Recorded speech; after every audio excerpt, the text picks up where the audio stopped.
welcome to the daily online newscast of the Ann Arbor News. I'm Leah Dumichelle, and today is Thursday, November 8th. Michigan and Ohio State don't meet on the football field until November 17th, but fans got a taste of the big rivalry last night at the Michigan Theater when HBO held the Ann Arbor premiere of its hour-long documentary, Michigan vs. Ohio State, The Rivalry. With their usual enthusiasm, the crowd booed Comcast Cable for not carrying the Big Ten network, and again when Ohio State coach Jim Tressel appeared on screen. But it saved his wildest cheers for Desmond Howard's end-zone Heisman pose from the 1991 game. There's also an interview with Coach Bo Schembechler describing his relationship with Woody Hayes as they battled it out over 10 years of the rivalry. A look over Bo's shoulder as he sits in Michigan Stadium was taped last November 16th, the day before he died. The film debuts on HBO next Tuesday at 10:30 p.m. The financially ailing Tecumseh Products company will close its original manufacturing plant in Tecumseh.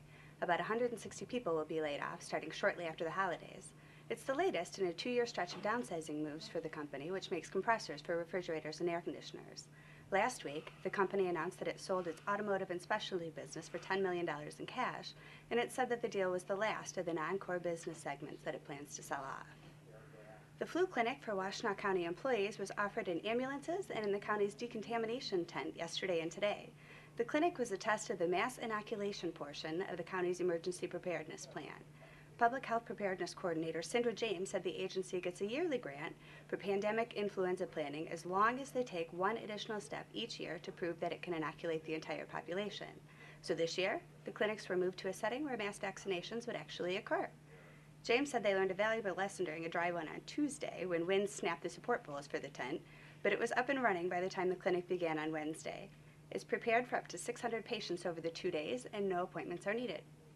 In sports today, we talked to U of M player Greg Matthews about his future as a big play receiver, and in Spotlight, cult favorite Robin Hitchcock brings his songs to the Ark.